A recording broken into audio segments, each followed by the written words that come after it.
Sir கேட்டிருந்தது போல ஒரு சயின்டிஸ்டுடைய birthday அடுத்து என்ன வருது அப்படின்னு கேள்வி இருக்கும் போது ஜூன் 28ஆம் தேதி, அதாவது நேற்று மரிய கற்பன் மேயர் அவங்களுடைய பிறந்த நாள்.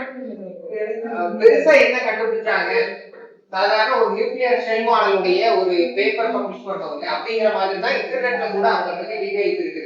ஃபர்ஸ்ட் நாங்க வந்து இந்த மாதிரி பிசிக்ஸோடைய பர்த்டே இருக்குதான்னு தேடும் போது கூட அடுத்த மாசம் டெஸ்லாவுடைய பிறந்த நாள் இருக்குன்னு தான் கொடுத்ததே தவிர இவங்களை பத்தி பெருசா டீடைல்ஸ் கொடுக்கல.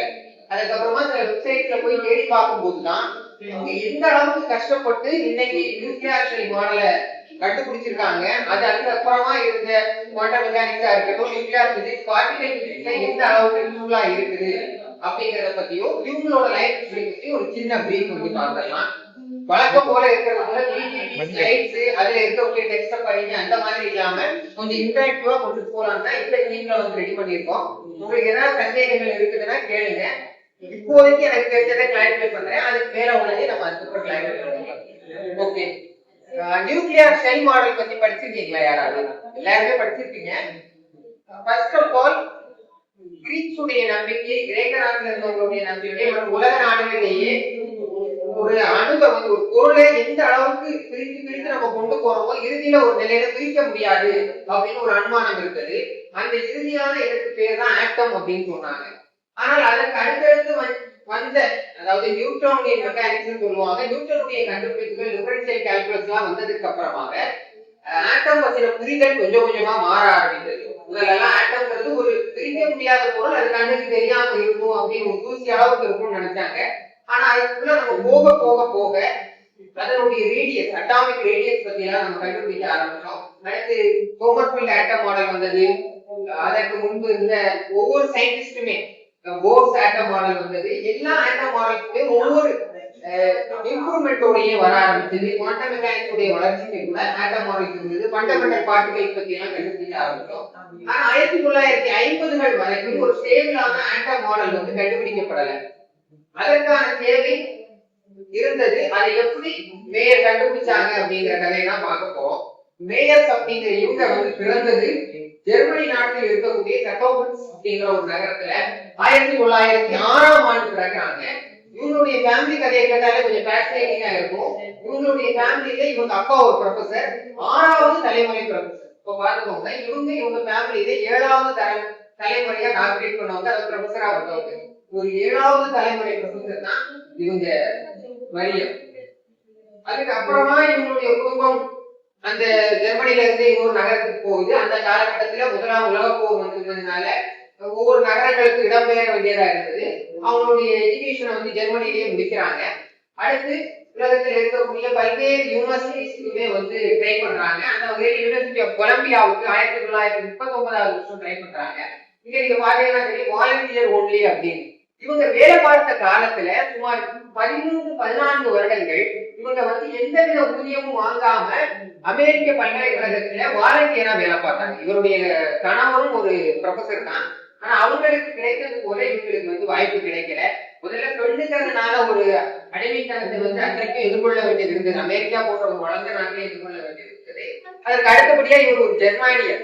2ஆம் உலக போர் காலத்துல ஜெர்மனிக்கும் அமெரிக்காவுக்குமான உறவு எப்படி இருந்தது, வேற நாடுகளுக்கான உறவு எப்படி இருந்ததுங்கிறது நமக்கு தெரியும்.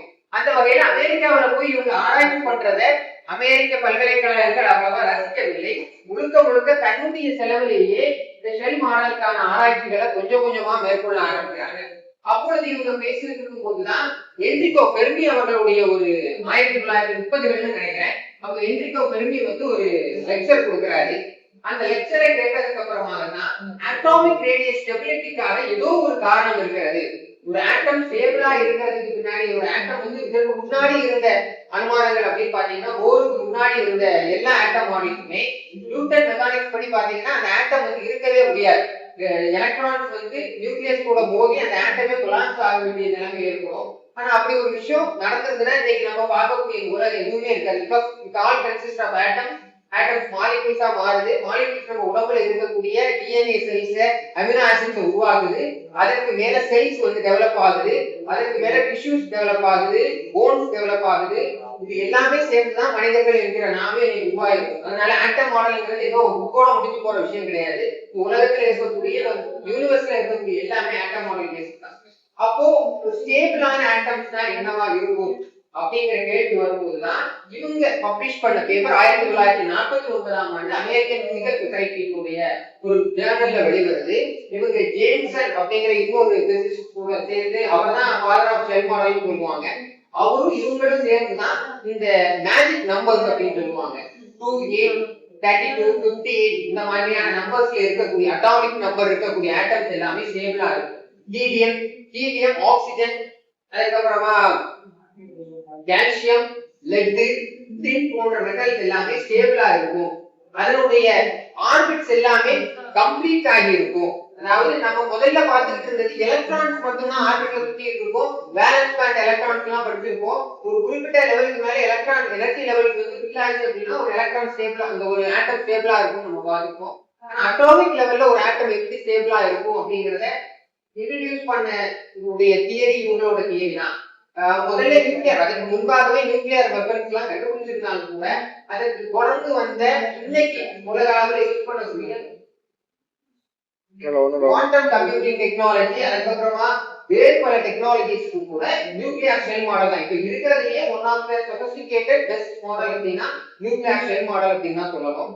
அதற்காக அவங்க ரொம்ப வருடங்கள் கழித்து, அதாவது இவங்களுடைய ரிசர்ச் வந்ததுக்கு பிறகு கூட நிறைய கேள்விகளை இவங்க வந்து சந்திச்சாங்க. ஜான்சன் அப்படிங்கிற அந்த பிசிசிஸ்டுக்கான அங்கீகாரம் இவங்களுக்கு கிடைக்கல. இன்னைக்கு வரைக்கும் மரியா மேயர் அப்படிங்கிறவங்களை பத்தி பெரிய அளவுல உலகத்துல தெரிய வரல. அதற்கப்புறமா நோபல் பரிசு வாங்கின 2வது பெண்மணி இவங்கதான். பிசிக்ஸ்க்காக நோபல் பரிசு வாங்கின 2வது பெண்மணி இவங்கதான். 1962ஆம் ஆண்டு வாங்குறாங்க.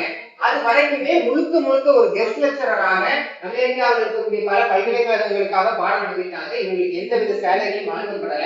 அதை பத்தி அவங்களுடைய வாழ்க்கை தெரிந்த நண்பர்கள் வட்டங்களிலே அதை வந்து ஒரு வருத்தமான விஷயமா போட்டுட்டாங்க. நான் இந்த கட்டுரையை வந்து அமெரிக்கன் பிசிக்கல் சொசைட்டி வெளியிலிருந்து எடுத்திருந்தேன். அவங்களே இந்த விஷயத்த குறிப்பிட்டிருக்காங்க. ஏன்னா அவங்களுக்கான வாழ்ந்த காலத்துல அவங்களுக்கு அந்த அங்கீகாரம் வந்து கிடைக்கல. திரும்ப 1962ஆம் ஆண்டு இவங்களுக்கு ஃபுல் டைம் லெக்சரர்ஷிப் கொலம்பியா யூனிவர்சிட்டியில கொடுக்குறாங்க, ஒரு கௌரவமான லெக்சரர்ஷிப் போஸ்ட். ஆனா 1960ஆம் ஆண்டிலேயே இவங்க வந்து ஸ்ட்ரோக்னால பாதிக்கப்படுறாங்க. அதை தொடர்ந்து இவங்களால ஆராய்ச்சி பண்ண முடியல. 12 வருட காலம் இவங்களுடைய உடல்நிலையின் காரணமாக இறுதி ஆண்டுகள் கொஞ்சம் கடுமையானதாகவே கழிகிறது.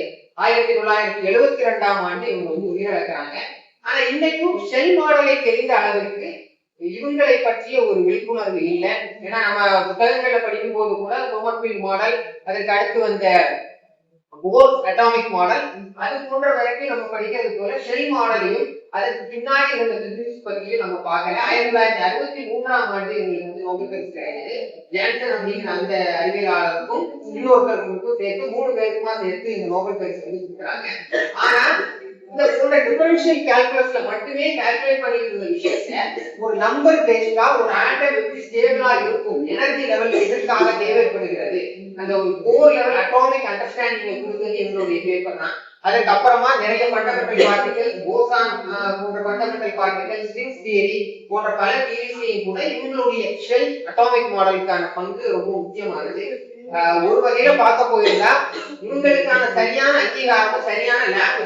நான் சொல்றதுக்கான காரணம் என்னன்னா, இவங்க வந்து ஒரு ரிசர்ச் ஸ்காலரா கூட, அதாவது ஒரு ரிசர்ச்சரா ஒரு ப்ரொஃபஸரா இவங்களுக்கு அங்கீகாரம் கிடைச்சிருந்ததுன்னா ஃபுல் ஆக்சஸ் டு அந்த அமெரிக்கால இருந்து அப்போது இருந்த ஆய்வகங்களுக்கான ஆக்சஸ் இவங்களுக்கு கிடைச்சிருக்கும். நிறைய கண்டுபிடிப்புகளை நடத்தியிருப்பாங்க. பட் அன்பார்ச்சுனேட்லி அவங்களுக்கான வாய்ப்பு கிடைக்கக்கூடிய காலத்துல அவங்க உடல்நிலை ஒத்துழைக்கவில்லை. அதுக்கப்புறமா இறந்து போயிட்டாங்க. இருந்தாலும் கூட ஒரு பெண்கள் இன்னைக்கு பிசிக்ஸ்க்காக நோபல் பரிசு வாங்கின பெண்கள் இப்போ சமீப ஆண்டுகளோட சேர்த்து பார்த்தா ஒரு 5 பேர் இல்ல 6 பேர் இருப்பாங்க. விரல்களுக்கு எண்ணக்கூடிய அளவுல தான் இருக்கிறாங்க.